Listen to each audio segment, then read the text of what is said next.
I'm pleased to open the first FIA Sport and Mobility joint eConference of our whole history.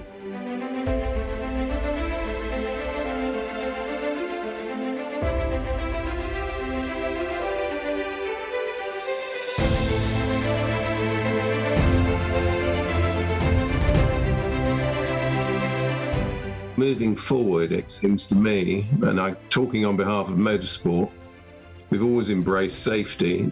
Now I tell all our clubs we embrace safety and sustainability and environmental impact.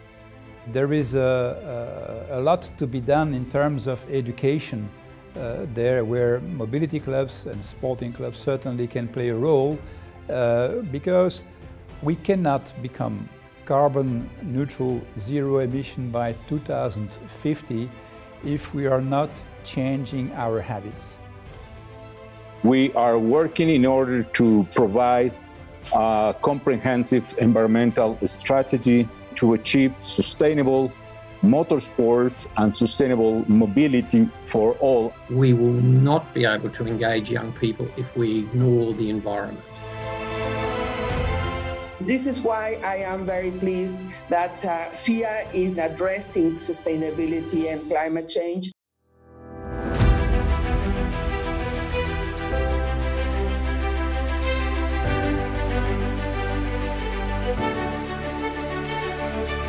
After these lockdowns, companies will need to support society's common goals, renew trust and social cohesion. Sport generally, football of course in particular, has to promote good practices for health and for education to show that we have been and had to be distant, but we have to be united.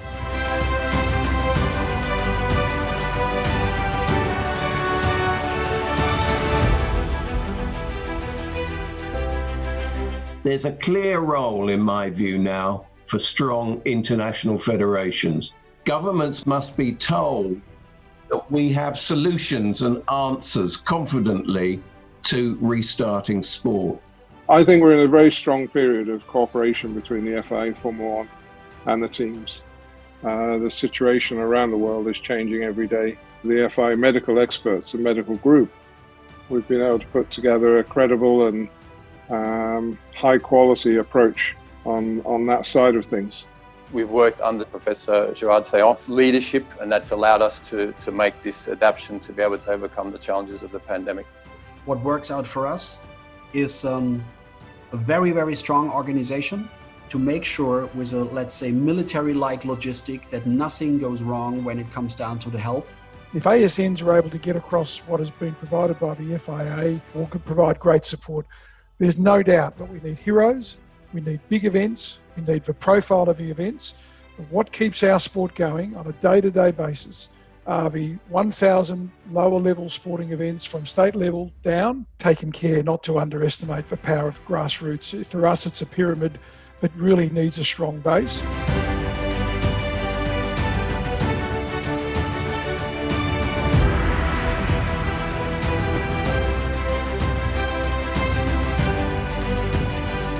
COVID-19 has provided us an opportunity to really rethink what we have to do in the future so that mobility becomes smarter and more multimodal. Our main focus is remaining relevant with our members. So two of the main initiatives we're looking at are our membership model and also our rewards. All about treating members as assets, not as customers. We have a role to play in terms of leading by example as the clubs that we are and the topics that we are working on. Tomorrow, yes, we will have a blue sky in our clubs. So this is the opportunity to take advantage of these times.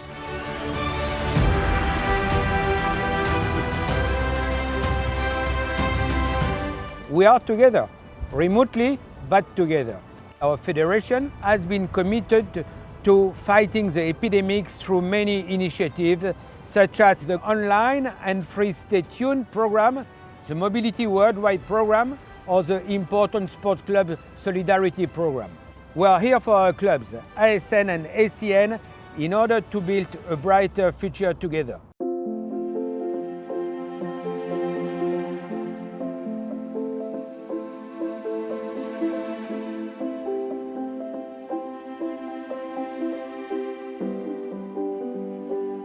it's time to introduce the road safety culture to road mode as well. So technology today works for us. So let's use it and let's be bold enough to really work together as an ecosystem. I do see automotive clubs to become role models. Be the one who is actually the real advocate of road safety approach. The simple messages of Stockholm are relevant today, but they don't stand on their own. They have to stand with other campaigns that are going on in the world today. And if we join with them, I think we'll get the attention that the cause deserves. It's not just about saying we'll do this and we'll do that. Things need to be tangible, they need to be concrete, and they need to be measurable. You need to be able to show your successes. If we want to bring it forward, we have to do our utmost to bring road safety to the attention of clubs and offer them a kind of scheme where they can work on. The road is one of the worst killer on the planet. 1.4 million people die on the road every year. You have about 30 to 50 million people who are injured with a disability. It's number one cause of death for youth. It's time to act.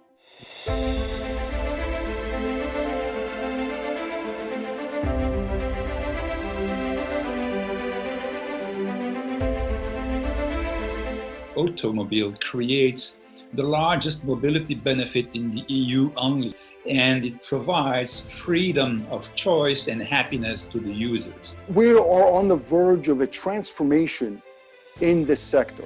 The challenge for FIA and the motor club community is how do you capture that knowledge that exists, develop best practice rules that are flexible enough, and yet allow motor clubs to be champions of the transition, but doing so sustainably.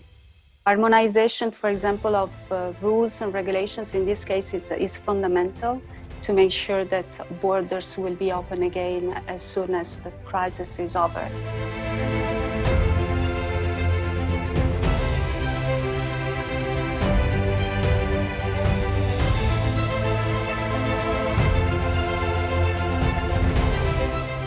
There is now more will to look at how our urban environment and mobility can in part be rebalanced, and that some good will come of the COVID lockdown experience. This coronavirus crisis brought cycling as a new way of life in major cities. We must combine the different transportation means in an intelligent way.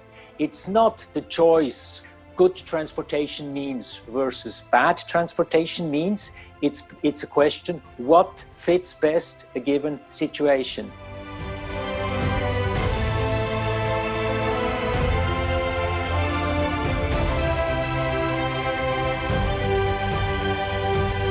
Jean-Todt sent a message very clear to everybody, saying we need to think on the future. Motorsport is not going to be the same, so we all need to reflect on what is possible for the future and make changes. The New Deal. The New Deal.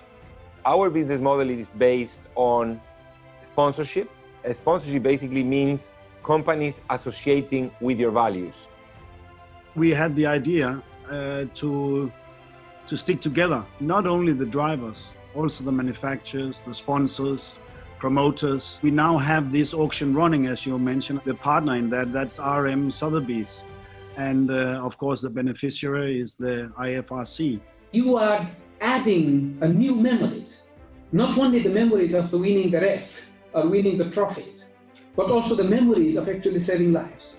It's not just about the racing anymore, it's what we stand for. It's the sustainability, it's the story behind what we're trying to do. We're trying to change people's perceptions.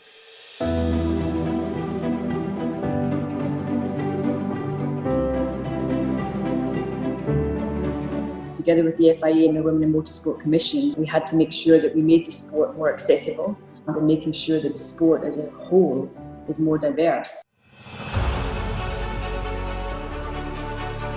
Sport is often a testbed for innovation. And as we look to the future, I think we should unlock our smart engineers and our teams, empower them to come up with new solutions. Let's drive a confident motorsport coming back.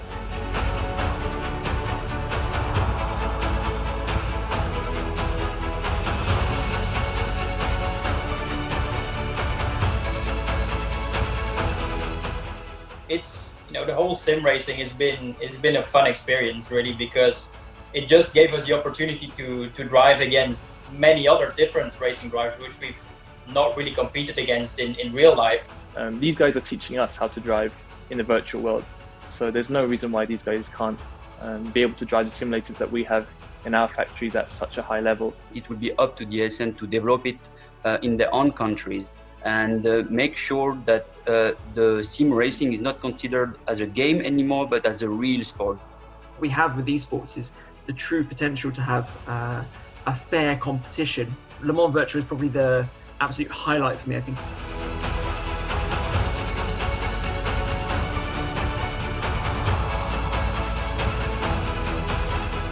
The FIA can really help into structuring a number of esport categories, because if you want a sport, you need a referee. Our platform is one of many, but we believe that it points the way to how people will be enjoying their passion points. Whether that's sim racing, traditional racing, I think there's a massive opportunity for motorsports to embrace a global community that is live and online right now.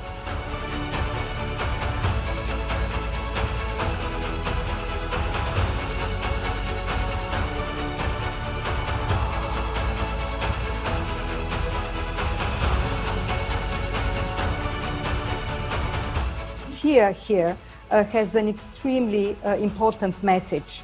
It's the message of solidarity, it's the message of empathy, it's the message of a team spirit, of mutual respect, anti-discrimination, inclusiveness, and I think the world post-COVID will need very much to build on these values. What we have in place, the UN, WHO, other organizations are absolutely necessary to give to a global challenge, a global response. And the Federation is, in a way, part of this big partnership to make of our society a resilient society and equal society. We often say it's in difficult moments that we see the strength of an organization. Stay safe, healthy, and be our best ambassadors, which is what we need. Thank you.